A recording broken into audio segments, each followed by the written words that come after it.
যে বরফের টুকরা যেরকম ধীরে ধীরে নিমিষেই গলতে থাকে, একটা সময় সে নিঃশেষ হয়ে যায়, বরফ নামক কোনো বস্তুর অস্তিত্ব থাকে না, সব পানি হয়ে যায়, পানিও শুকায় একদম খতম হয়ে যায়।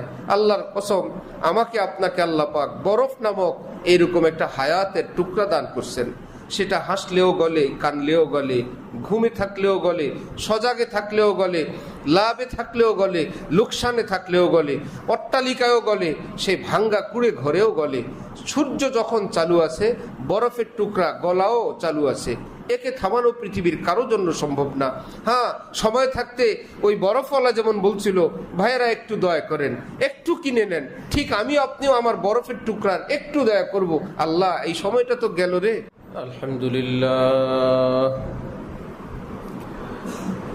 আলহামদুলিল্লাহ ওয়াকাফা ওয়া সালামুন আলা ইবাদিহিল্লাযীনা ইসতাফা, আম্মা বা'দ।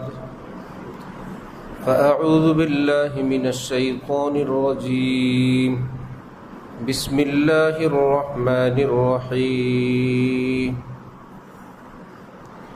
رب المشرق والمغرب لا إله إلا هو فاتخذه وكيلا.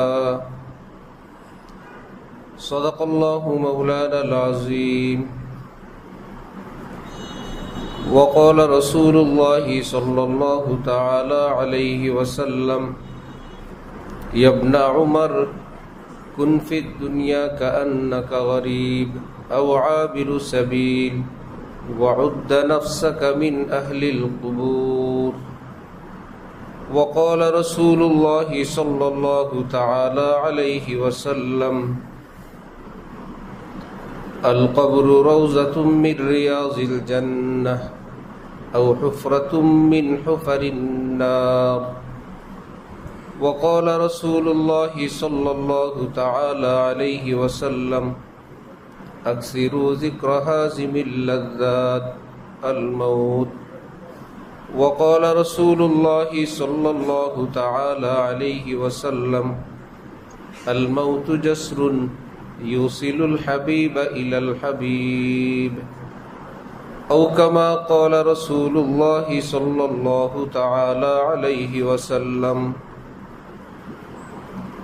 মোহতারাম মুসলিয়ানে কেরাম,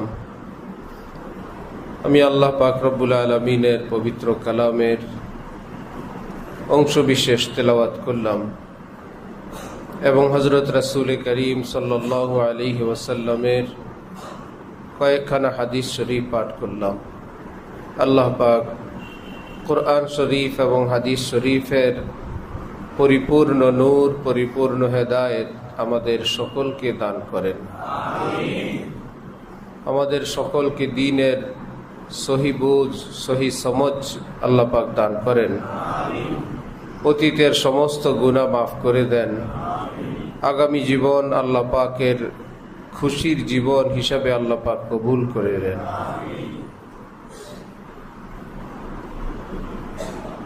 কোরআনে পাকে আল্লাহ পাক রব্বুল আলামিন ইরশাদ করেন: কুল্লু নাফসিন যায়িকাতুল মাউত সুম্মা ইলাইনা তুরজাউন।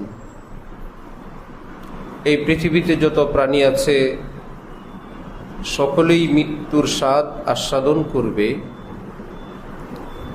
সুম্মা ইলাইনা তুরজাউন, অতঃপর তোমাদেরকে আমার সামনে উপস্থিত করা হবে।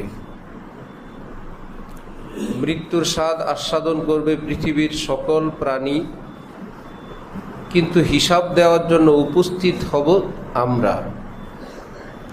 শিয়ালের কোনো হিসাব নাই, কুকুরের কোনো হিসাব নাই, পোকা মাকড় কীট পতঙ্গ, যেহেতু প্রাণী তার মৃত্যু হবে, হিসাবের জন্য তাকে উঠতে হবে না, উঠতে হবে মানব জাতির, জিন জাতির। হাই ইহা সে তুঝকো জানা এক দিন, মুহ খুদা কো है दिखाना एक दिन मरना है आखिर मौत है, कर ले जो करना है आखिर मौत है। মৃত্যু আল্লাহ পাকের পক্ষ থেকে মস্ত বড় এক নিয়ামত। রাসূল সাল্লাল্লাহু আলাইহি ওয়াসাল্লাম ইরশাদ করেন, মৃত্যু এমন এক ব্রিজ, এই ব্রিজের মাধ্যমে, এই পুলের মাধ্যমে বান্দা আল্লাহ পর্যন্ত পৌঁছতে পারে। আমাদের উস্তাদ হযরত মাওলানা আব্দুল মজিদ ঢাকুবি হুজুর রহমতুল্লাহি আলাইহি বাংলাদেশের বিখ্যাত আলিম ছিলেন, লালবাগ মাদ্রাসায় ছিলেন, ঢালকানগরে যাতায়াত করতেন। সেই হিসাবে আমরা হুজুরকে পেয়েছি। হুজুর বলতেন যে দোস্তুজি এখনো আসলেন না, মাঝে মাঝে শব্দ বলতেন। তো ওনাকে জিজ্ঞাসা করা হলে কে আপনার দোস্তুজি, তিনি বলতেন কেন ভাই, হজরত আজরাইল আলাইহিস সালাম এখনো আসলেন না, আসলেই বলবো দোস্ত এত দেরি করলেন। সাথীরা প্রশ্ন করতেন উনি কিভাবে আপনার দোস্ত হয়? তখন হজরত ঢাকুবি হুজুর বলতেন আমি যে আল্লাহকে সেজদা করি, যে আল্লাহর জন্য আমি জীবন উৎসর্গ করি, যে আল্লাহর জন্য চোখের পানি ফেলি, আমি তো আল্লাহর কাছে পৌঁছতে পারতেছি না। যেই দোস্ত এসে আমার এই উপকারটা করবেন, এই নশ্বর জগৎ থেকে, এই ধ্বংসশীল জগৎ থেকে আমাকে উঠায় নিয়ে আমাকে আমার আল্লাহর হাতে সুপুর্দ করবে, সে কি আমার বন্ধু না? বন্ধু আসলেই বলবো বন্ধু এত দেরি করলেন। নবীজি বলেন আল মাউতু জাসরুন ইউসিলুল হাবিব ইলাল হাবিব, মৃত্যু হইল একটা ব্রিজ, যে ব্রিজ অতিক্রম করে বান্দা আল্লাহ পর্যন্ত পৌঁছে যায়। অপর হাদিসে নবীজি ইরশাদ করেন আল মাউতু তুহফাতুল মুমিন, মৃত্যু তো মুমিনের জন্য একটা উপহার, একটা গিফট।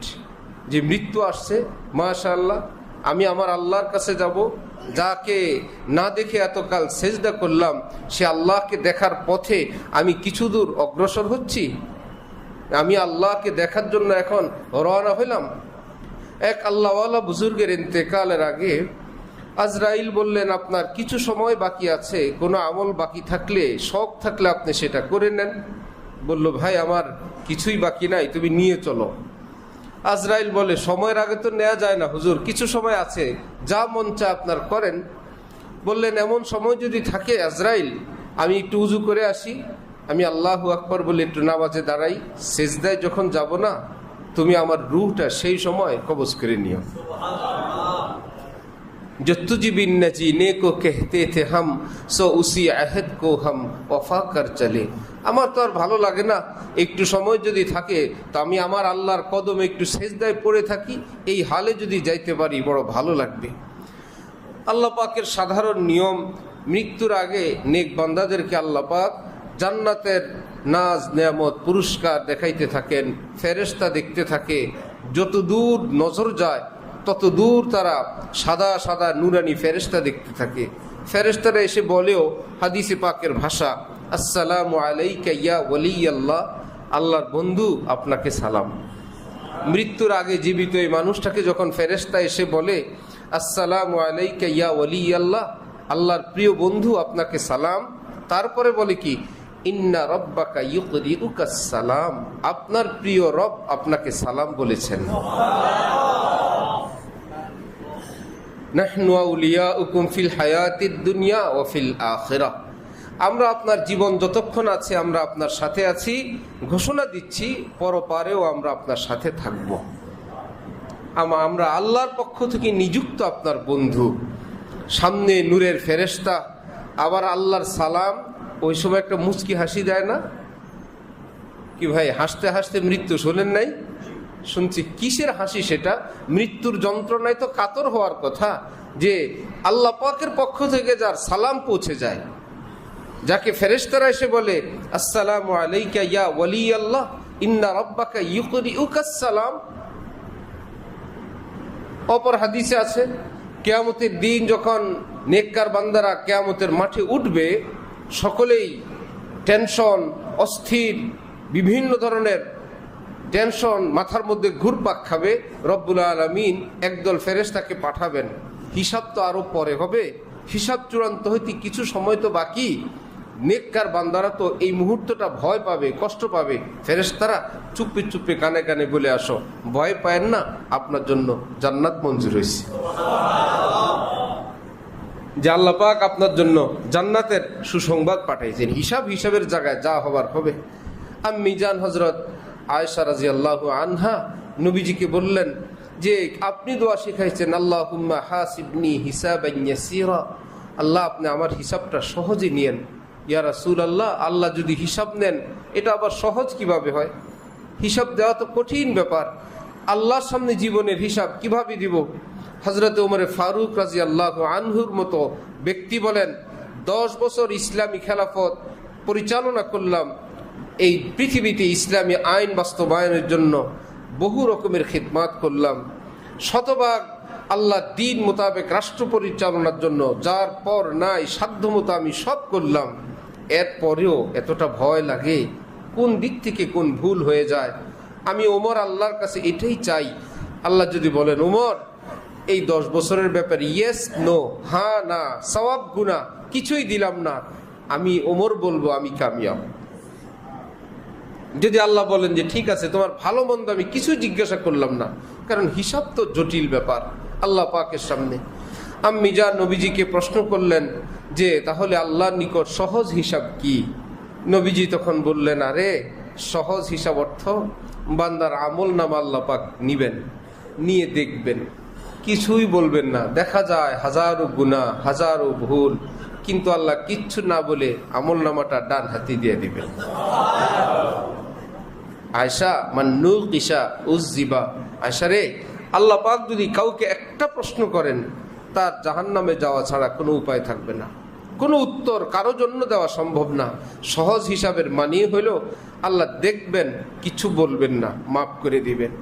কোরআন শরীফে রব্বুল আলামিন রাসূলুল্লাহ সাল্লাল্লাহু আলাইহি ওয়াসাল্লামকে বললেন সাহাবীদের ব্যাপারে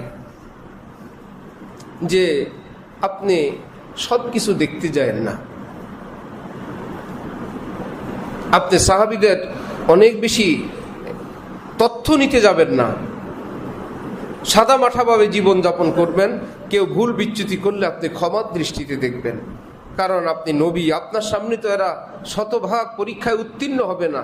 যে আল্লাহ তার নবীর জন্য আইন করে দিছেন সব কিছু দেখতে যাবেন না, দেখেও না দেখার ভান করবেন, দেখেও ক্ষমাসুলভ দৃষ্টিতে দেখবেন তিনি কত বড় রহমতের ভান্ডার নিয়ে বসে আছেন। আমিও কিয়ামতের মাঠে দেখব, দেখেও না দেখার ভান করব, এমনি দেখে তোমাকে আমি আল্লাহ মাফ করে দিব। এই জন্য কোনো আমলের জোরে, আখলাকের জোরে, দানের জোরে, কোনো কিছুর জোরেই আমার ভাই জান্নাতে যাওয়া যাবে না।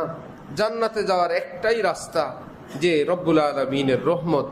এ হাদিস যখন নবীজি বললেন, সাহাবাই কারাম জানতে চাইলেন আমাদের জন্য তো বিষয়টা যথাযথ, আপনাকে তো আল্লাহ পাক আমলের উসিলায় নিবেন, আপনি তো যাবেন নিজের আমল দিয়ে। নবীজি বললেন, না, ইল্লা আন ইয়াতাগাম্মাদানি আল্লাহু বিরহমাতি, শুনো আমিও আমার আমলের জোরে জান্নাতে যাব না, আমার আল্লাহ রহমত দিয়ে ঢেকে আমাকে জান্নাতে নিয়ে যাবেন।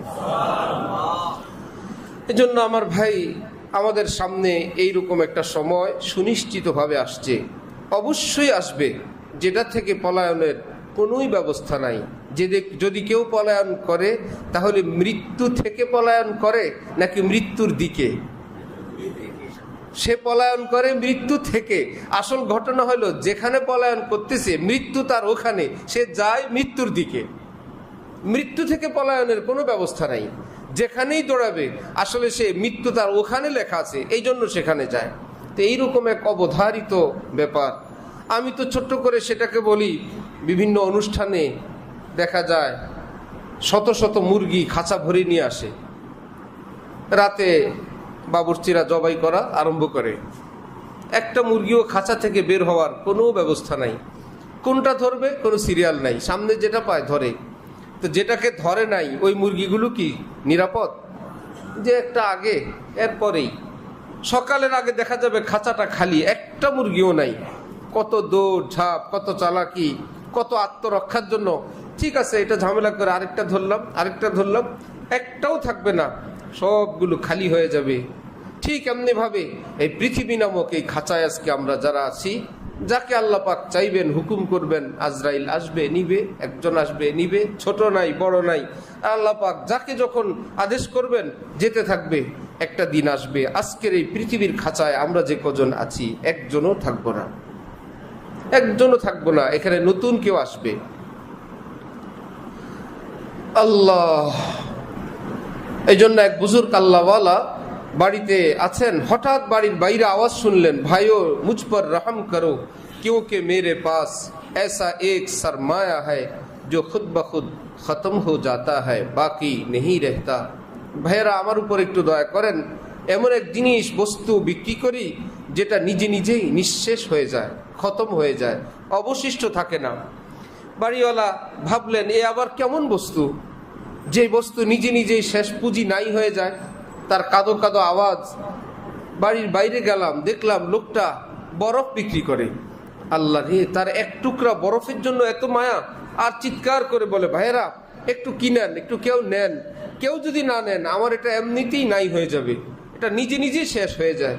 हो रही है उम्र मिसले बर्फे कम, चुपके चुपके रफ्ता रफ्ता दम बदम, सांस है एक रह रवे मुल्के आदम, दफातन एक रोज ये जाएगा थम, है यहाँ से तुझको जाना एक दिन, मुँह खुदा को है दिखाना एक दिन मरना है आखिर मौत है, कर ले जो करना है आखिर मौत है, ये तेरी गफलत है बेअक्ली बड़ी, मुस्कुराती है क़ज़ा सर पे खड़ी, मौत को पेशे नज़र रख हर घड़ी, पेश आने को है ये मंजिल कड़ी। যে বরফের টুকরা যেরকম ধীরে ধীরে নিমিষেই গলতে থাকে, একটা সময় সে নিঃশেষ হয়ে যায়, বরফ নামক কোনো বস্তুর অস্তিত্ব থাকে না, সব পানি হয়ে যায়, পানিও শুকায় একদম খতম হয়ে যায়। আল্লাহর কসম, আমাকে আপনাকে আল্লাহ পাক বরফ নামক এইরকম একটা হায়াতের টুকরা দান করছেন। সেটা হাসলেও গলে, কানলেও গলে, ঘুমে থাকলেও গলে, সজাগে থাকলেও গলে, লাভে থাকলেও গলে, লোকসানে থাকলেও গলে, অট্টালিকায়ও গলে, সেই ভাঙ্গা কুড়ে ঘরেও গলে। সূর্য যখন চালু আছে, বরফের টুকরা গলাও চালু আছে। একে থামানো পৃথিবীর কারো জন্য সম্ভব না। হ্যাঁ, সময় থাকতে ওই বরফওয়ালা যেমন বলছিল, ভাইয়েরা একটু দয়া করেন, একটু কিনে নেন, ঠিক আমি আপনিও আমার বরফের টুকরার একটু দয়া করব। আল্লাহ, এই সময়টা তো গেল রে, আত্মজীবনে ফিরে আসবে না, কিসের উপর দিলাম? একটা আস্তাগফিরুল্লাহ বলে দিই, একটা লা ইলাহা ইল্লাল্লাহ বলে দেয় সময়টার উপরে। এই জীবনের ক্যালেন্ডার, আজকের দিনটা জীবনে আর কোনো দিন আসবে না। সুতরাং একটা লা ইলাহা ইল্লাল্লাহ বলে দেই, একটা 10টা টাকা দানই করে দেই, কিছুই পারলাম না একটা মানুষের একটা উপকারে করে দেই, একটা ভালো ব্যবহারে করে দেই, কারো জুলুম অত্যাচার দুর্ব্যবহার সহ্যই করে নেই, স্ত্রীর দুর্ব্যবহারটাই সহ্য করে নেই, ঘরের একটু কাজই করে দেই, নিজের সন্তানদেরকে একটু খেদমত করে একটু সুন্নতের কাজে শরীকে হই। তবু তো আল্লাহকে বলবো, আল্লাহ আমার কিছু নাই, আমি এই আমল করলাম। আমি স্ত্রীর, সন্তানের, প্রতিবেশীর, ভাই বেরাদার, একটু একজন আত্মীয়র খবরে নিলাম। নবীজি ইরশাদ করেন, সিলমান কাতাক, যে আত্মীয় তোমার সঙ্গে সম্পর্ক ছিন্ন করে তুমি সম্পর্ক জোড়ো, তুমি সালাম দাও, তুমি খোঁজ খবর নাও। সে মুখ ফিরে রাখে, সে তো সম্পর্ক ছিন্নকারী, সে তারটা করো, তুমি আবারও সালাম পেশ করো। আবার সে অস্বীকার করে, তুমি আবার সালাম পেশ করো। সিলমান কাতাক, তুমি তো আমার উম্মতি, তুমি সম্পর্ক জুড়েই যাও। সে আরেক দিকে মুখ ফিরলে আবার দাও। সে হাদিয়া প্রেরণ করার পর সেটাকে প্রত্যাখ্যান করলে তুমি আবার হাদিয়া পাঠাও, আবার প্রত্যাখ্যান করলে। আবু জাহেলের বাড়িতে নবী হেদায়েতের দাওয়াত নিয়ে যান। সাহাবাই কেরাম বললেন, আপনি না বললেন সুম্মুম বুকমুন উময়ুন ফাহুম লা ইয়ারজিউন, আবু জাহেল আবু লাহাবদের ব্যাপারে নাজিল হওয়া আয়াত, তারা কশ্চিন কালেও হেদায়েত পাবে না, পথে ফিরবে না। নবীজি বললেন, আরে এরা ফিরবে না এ কথা তো আয়াতে আছে, আমাকে কি নিষেধ করা হয়েছে? আপনি কশ্চিন কেন এদের বাড়িতে যাবেন না? এরা ফিরুক না ফিরুক সেটা তাদের ব্যাপার, আমি গেলে আমার পুরস্কার, আমার বেতন আল্লাহ ঠিকই দিবেন, আমি যে গেলাম। সুতরাং কোন আত্মীয় সম্পর্ক রাখলো, কে ছিন্ন করলো সেটা না। ও ফো অমুক আত্মীয় অনেক দিন যোগাযোগ নাই, একটু মা, একটু খালা, একটু বোন, একটু ফুফু, একটু ভাই, একটু ভাতিজা, একটু ভাগিনা। নবীজি বলেন সিলমান কাতার, যারা বিচ্ছিন্ন হয়ে আছে যে কোনো কারণে তুমি জোড়ো, এটা নবীজির আদেশ, এটা একটা আমল। ওয়াফু আম্মান জালামাক, যে তোমার উপর জুলুম করছে সেটা মনে রেখো না, ক্ষমা করে দাও, তোমার মনটাও সাফ থাকবে, সম্পর্কও থাকবে। ভাই, একত্রে জীবন পরিচালনা করতে গেলে, একত্রে চলতে গেলে, বাঁচতে গেলে সবাই কেবল সবাইকে ফুলই দিবে আজীবন, এই প্রত্যাশা করা অন্যায়। এটা দুনিয়া, এটা জান্নাত না। আচার আচরণে স্বামী স্ত্রীর হোক, ভাই বেরাদারের হোক, আত্মীয় স্বজন যে কারো মধ্যে হোক, একটু 19-20 হবেই।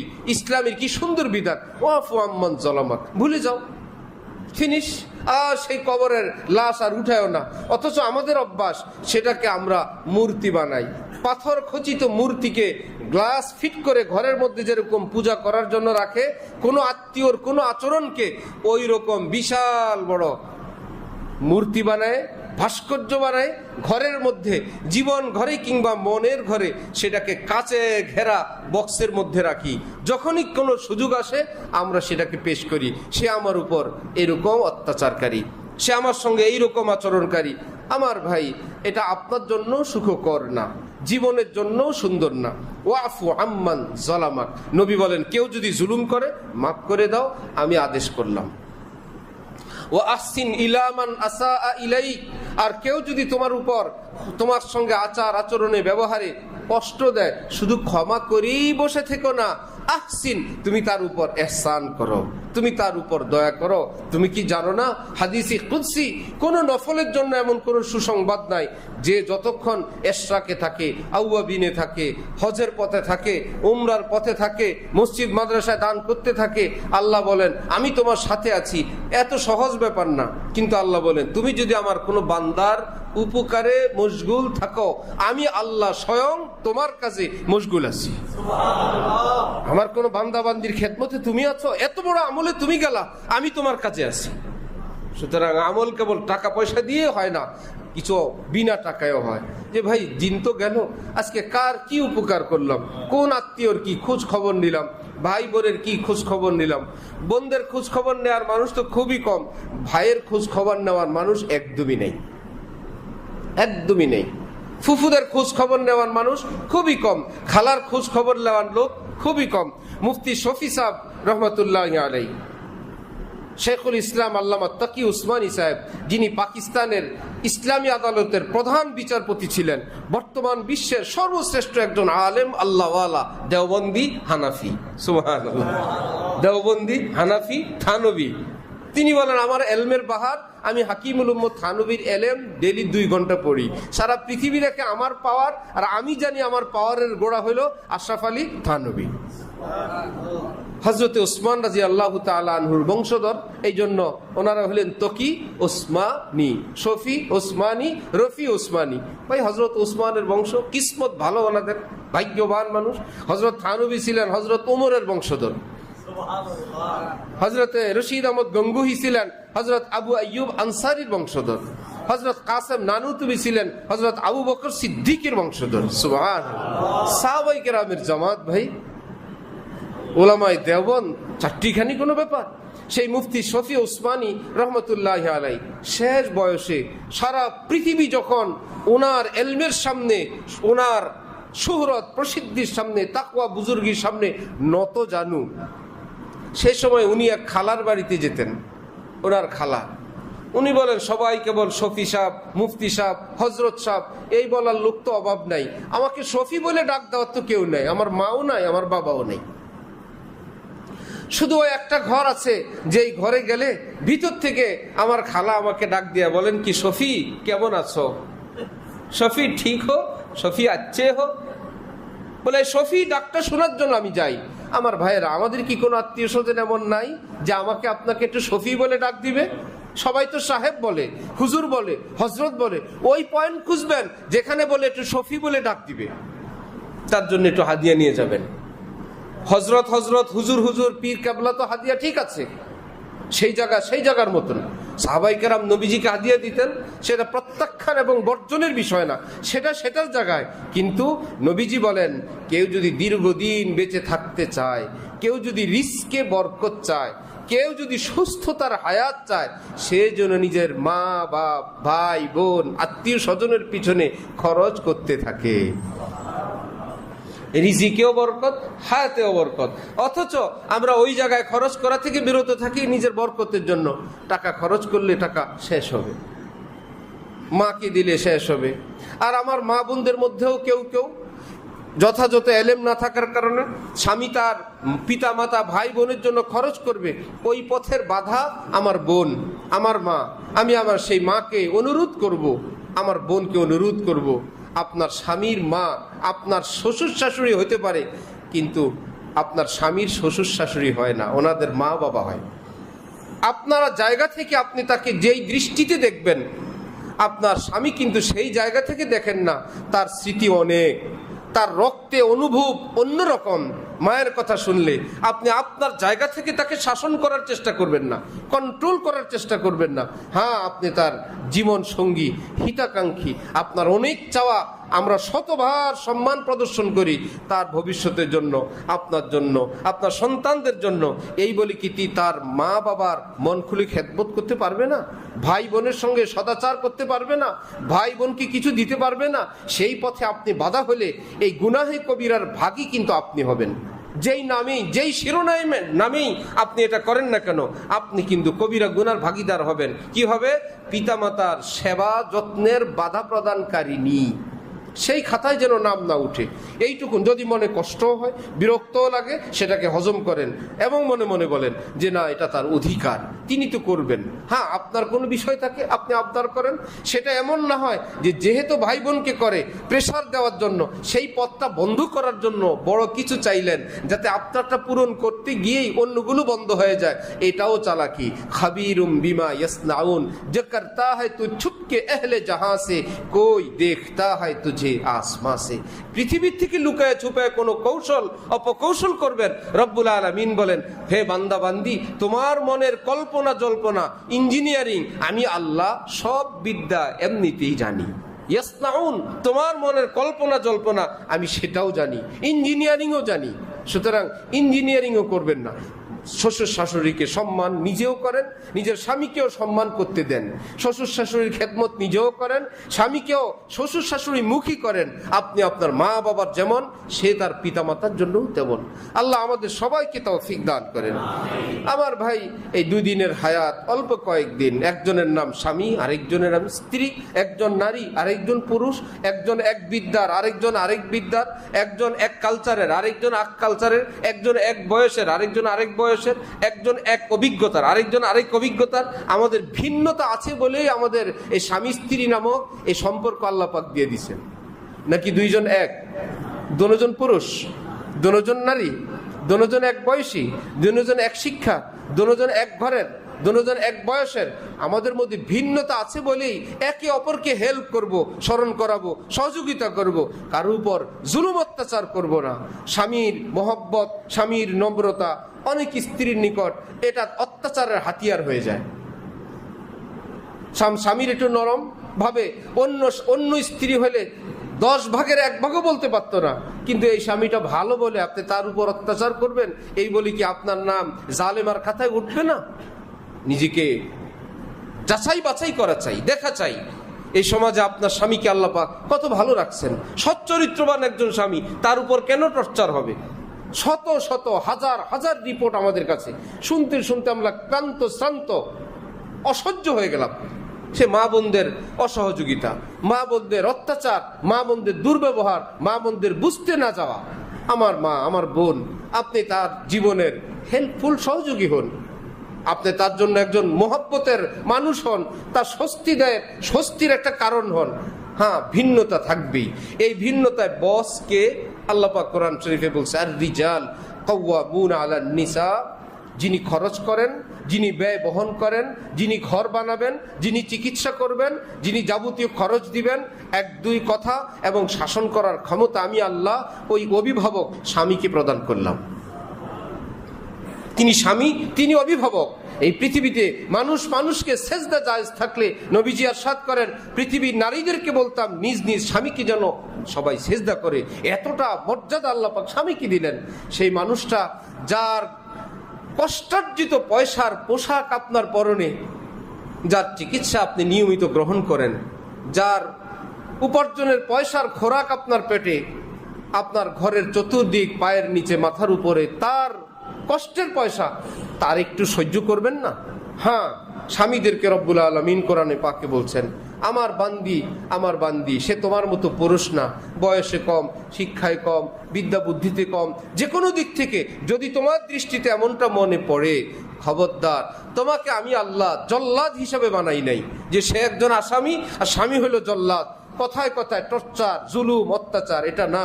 ওয়া আশিরুহুন্না বিল মারুফ, হে পৃথিবীর স্বামীগণ, নিজ নিজ স্ত্রীর সঙ্গে সদাচার করার জন্য, ক্ষমা করার জন্য, ভালোবাসার জন্য, উদারতা দেখানোর জন্য আমি আল্লাহ তোমাদেরকে সুপারিশ করলাম। সুপারিশ করতেছেন কে? এই দৃষ্টিভঙ্গি যদি উভয়ের মধ্যে থাকে, স্বামী তার জায়গায়, স্ত্রী তার জায়গায়, আমার ভাইয়েরা, নিশ্চয়ই কয়দিন আমাদের ভালোই কাটবে। আল্লাহ আমাদেরকে দ্বীনের সহি বুঝ দান করেন। তাহলে এই জীবন কি চিরকালের না অস্থায়ী? এখন থেকে আরো 500 বছর পাবেন তো হায়াত? 200, 150, 100-র আশা আছে? আমি অবাক যে মাঝে মাঝে যখন শুনি আমার বয়স, অমুকের বয়স এত, 80 বছরের একজন মানুষ দেখলাম সমাজের সবাই তাকে নিয়ে খুব গর্ব করে। 80 বছর, তার মানে ওনার মরার কথা ছিল আরো 15-20 বছর আগে। একটা ভাব এরকম, 80 বছর। এই লোক যদি ইন্তেকাল করে, কেউ অবাক হবে? অকাল মৃত্যুতে সাইনবোর্ড দিবে, ওনার অকাল মৃত্যুতে আমরা শোকা হতো। সবাই বলবে এ তো অনেক আগেই মরার কথা। 80, 70 হইলেও বলে 70 হয়ে গেছে, অকাল নাই। 65, কোনো অকাল নাই। এই 50-55 দিকে মরলে বলে অকালে, আজরাইল বুঝতে পারে নাই, সময়ের আগে চলে আসছে। হয়তো অন্যজনের জন্য রওনা হয়েছে, ওই লোক দূরে আছে, কাছের থেকে একজন নিয়ে নিছে নাকি। বাকি রইলে অকাল যারা বলে, বুঝায় যে তেমন একটা বয়স হয় নাই। এটা এমন কোনো গুনাহের কথা না যে এটা একদম কঠিনভাবে প্রত্যাখ্যান করা লাগবে। অকাল শব্দ মুসলমানরা ব্যবহার করে এই অর্থে, লোকটা বেশি এটা বুড়ো হয় নাই, জোয়ানকালেই মারা গেল। ঠিক আছে না? এটাই তো নাকি? নাকি কেউ এই নিয়তে লেখে যে এই লোকের মৃত্যুর সময় হয় নাই, তার আগে মৃত্যু হয়ে গেছে, এই নিয়ত থাকে কারো? খামাখা মুসলমানদেরকে আসামি বানানোর দরকার কি? কথায় কথায় একদম টাইট করে ধরে একদম সবই অন্যায় না। কোন মুসলমান এইরকম আকীদা রাখে না যে মৃত্যুর সময় আসার আগেই তার মৃত্যু হয়েছে, জানেই এই সময়ে লেখা ছিল, বাকি লোকটা জোয়ানকালে মারা গেল। শিশু তো মারা যায়। তো 70 হইলে আর অকাল বলে না, 65 হইলেও অকাল বলে না। তাহলে আমার আপনার বয়স যার যতটুকুন হয়ে গেল, খেয়াল করেন তো, 70-এর, 65, 80-র আর কত শত বছর বাকি আছে?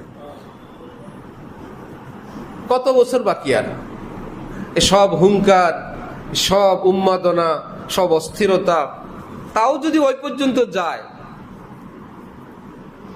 জিন্দিগি কা ভিসা না কাবিলে তাজদীদ হয়, হায়াত নামক এই ভিসার এক্সটেনশনের উপযুক্ত না। যে ভাই আমার কাজ শেষ হয় নাই, আপনি সেখানে দূতাবাসে যাবেন, ভিসা অফিসে আমার ভিসার মেয়াদটা একটু বৃদ্ধি করা হোক, আছে ব্যবস্থা? লা ইযা জা আজালুহুম লা ইস্তাখিরুনা সাআতান ওয়া লা ইস্তাকদিমুন। হযরত রাসূলুল্লাহ সাল্লাল্লাহু আলাইহি ওয়াসাল্লাম ইরশাদ করেন, বেশি বেশি স্মরণ করো জীবনের সমস্ত হারাম, অন্যায়, ভোগ বিলাসিতাকে বিধ্বংসীকারী বস্তু, অর্থাৎ মৃত্যু, যে আমি মরব। এজন্য আমাদের দাদা হযরত বলেন যে কেউ যদি চায় 1 মিনিট 2 মিনিট প্রতিদিন এ আমলও করতে পারে, চোখ বন্ধ করে কোনো এক জায়গায় নীরবে নির্জনে বসে, রাতের বেলা ঘুমের আগে, নারী পারে পুরুষ পারে, কল্পনা করা যেটা বাস্তব ঘটবে সেটাকে আগে, ঠিক যে আমার মৃত্যু হয়ে গেছে। চোখ বন্ধ করে ভাববে যে আমার আত্মীয় স্বজন, এই বাচ্চারা কান্নাকাটি করতেছে, আমার নিথর দেহ লাশটা পড়ে আছে, আত্মীয় স্বজনরা জানাজার টাইম নিয়ে আলোচনা করতেছে, জানাজার নাম, স্থান, জায়গা সব নির্ধারণ হইল, ঘোষণা হচ্ছে। কেউ কাফনের কাপড়ের জন্য বাজারে চলে গেছে, কেউ বাঁশ ঝাড়ে আমার জন্য বাঁশ কাটতেছে, কবর কোথায় হবে, পুকুর পাড়ে, অমুক ঝাড়ে, কেউ কবর খননের কাজ করতেছে, কেউ এখন আমাকে গোসল দিচ্ছে। আমি নিথর দেহ, ঠান্ডা গরম পানি, ডান বাম কিছুই বলার কোনো অধিকার নাই। আমার ড্রয়ারে কতগুলো টাকা, দেশি বিদেশি মুদ্রা, কতগুলো চেক বই, কত জায়গায় ইনভেস্ট, কিছুই বলার কোনো সুযোগ নাই। হঠাৎ করে এভাবে হলো, দবাকে কবর মে সব চল দিয়ে, না দোয়া না সালাম। একটু পরে আমাকে সুন্দর করে কাফনের কাপড় পেঁচানো হলো। এখন আমাকে সামনে রেখে শোনা যাচ্ছে 4টা আল্লাহু আকবার বলা হচ্ছে, আর কোনো আদায় জীবনে হবে না। একটু পরে আমাকে সকলে খাট নিয়ে কবরের দিকে রওনা হয়েছে। বাড়িতে কান্নার রোল চলছে, কিন্তু ফিরে রাখার কোনো ব্যবস্থা নাই। এই তো আমাকে কবরে নামায়, কয়েকজন লোক আমার সঙ্গে কবরে নামলেন। এই তো ধীরে ধীরে আমাকে কবরের মাটি দিয়ে, বাঁশ দিয়ে, কলা পাতা দিয়ে ঢেকে দিয়ে মাটি দেওয়া আরম্ভ হইল। একজন একজন করে সবাই উঠে গেল, কেউ নাই আমার সাথে। এখন আছেন আমার আল্লাহ, এখন আছে আমার নেক আমল, আর গুনাহ যদি থাকে সেটাই আমার সাথে যাবে। এখন আমি নিষ্ঠুর মানুষগুলোর দিকে তাকায় মনে মনে ভাবলাম অবস্থার ভাষায়, দাবাকে কবর মে সব চল দিয়ে না দোয়া না সালাম, কবরে মাটি চাপা দিয়ে সবাই এইভাবে তোমরা চলে গেলে আমাকে একটু সালাম দিলা না, একটু মুসাফাও করলো না, আমার ছেলেগুলো কিছু বললো না, আমার ভাই আমার বাবা। কিছুক্ষণ পর একটু একটু পায়ের আওয়াজ পাওয়া যায়, কি ব্যাপার, সর্বশেষ ব্যক্তিটা আমাকে রেখে চলে যাচ্ছে, আর কেউ নাই কবর পাড়ে, সবাই কবর রেখে সবাই চলে গেছে। এক্ষুনি আসবে আমার হিসাব নিকাশের জন্য, ফেরেশতারা সুয়াল জবাবের জন্য আসবে। এইরকম একটা সময় কি আমাদের আসবে না ভাইয়েরা? 1 মিনিট 2 মিনিট একটু ভাবলেই দেখবেন এই জীবনের হারাম যত উন্মাদনা সেটা থেমে যাবে।